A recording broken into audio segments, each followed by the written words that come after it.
Kita kini berada di bahagian 6 pengurusan dokumen. Dalam bahagian ini, pengguna akan ditunjukkan cara mengurus dokumen di portal My Invoice, termasuk proses memuat naik, menyemak serta mengurus dokumen yang telah dihantar atau diterima.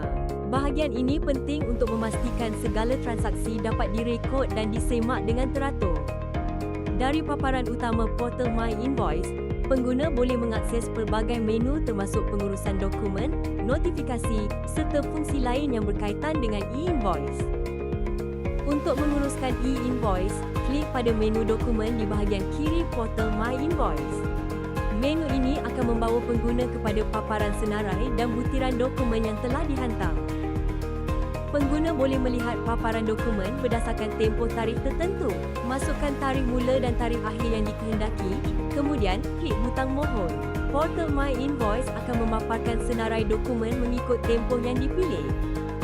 Pengguna boleh memilih jenis paparan dokumen mengikut keperluan. Pilih Semua untuk melihat semua dokumen, Dihantar untuk paparan dokumen yang dikeluarkan atau Diterima untuk paparan dokumen yang diterima. Untuk memudahkan carian, klik ikon saringan pada paparan dokumen. Fungsi ini membolehkan pengguna menapis dan mencari dokumen tertentu dengan lebih cepat dan tepat. Pengguna boleh memasukkan nombor ID unik atau nombor e-invoice untuk mendapatkan dokumen yang dikehendaki dengan lebih pantas. Selepas memasukkan nombor UUID atau nombor e-invoice, klik butang pilih untuk meneruskan carian.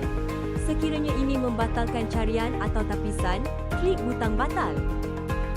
Pengguna juga boleh menapis carian dokumen dengan memilih jenis dokumen atau versi dokumen yang dikehendaki.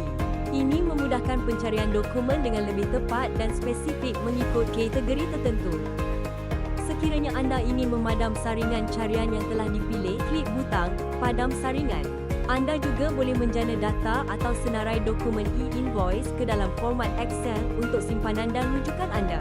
Klik butang Export untuk menjana data dokumen dalam format Excel. Contoh salinan dokumen yang telah berjaya dieksport. Untuk melihat butiran terperinci dalam dokumen e-invoice, klik pada nombor ID unik yang dipaparkan. Maklumat e-invoice seperti butiran pembekal dan pembeli, butiran barangan yang dibeli, serta butiran transaksi yang terperinci akan dipaparkan. Paparan skrin ini menunjukkan contoh paparan dokumen e-invoice yang mengandungi butiran pembekal, pembeli serta lain-lain maklumat transaksi. Sekiranya anda ingin menyimpan salinan fizikal atau digital, klik butang cetak untuk menjana dokumen e-invoice tersebut. Paparan dokumen e-invoice dalam format PDF akan tertera di skrin. Klik butang cetak untuk menyimpan salinan atau mencetak dokumen e-invoice. Setiap e-invoice yang sah mempunyai nombor ID unik atau UUID. Nombor ID unik ini dijana oleh sistem My Invoice dan boleh digunakan sebagai rujukan kepada mana-mana e-invoice. Setiap e-invoice disertakan dengan kod QR yang boleh diimbas. Kod ini membolehkan pembeli menyemak dan mengesahkan keturunan e-invoice dengan mudah. Apabila pembeli mengimbas kod QR yang tertera di paparan visual e-invoice, ringkasan maklumat transaksi seperti nama penjual dan pembeli akan dipaparkan bagi memudahkan pembeli untuk mengesahkan kewujudan serta status keturunan e-invoice melalui portal My Invoice. Maklumat jumlah amaun yang perlu dibayar turut dipaparkan beserta dengan tarikh dan masa e-invoice dikeluarkan, dihantar serta disahkan.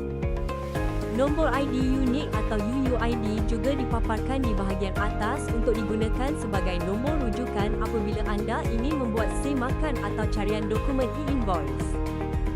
Penjual atau pembeli juga boleh mengakses e-invoice tanpa perlu log masuk ke portal My Invoice.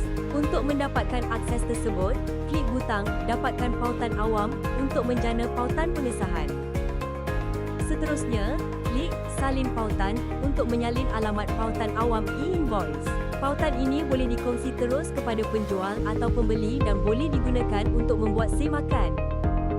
Selepas pautan disalin, satu notifikasi akan dipaparkan dengan mesej pautan berjaya disalin.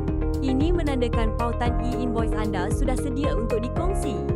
Ini adalah paparan yang tertera dalam portal My Invoice apabila pautan awam yang dikongsikan kepada penjual atau pembeli dibuka.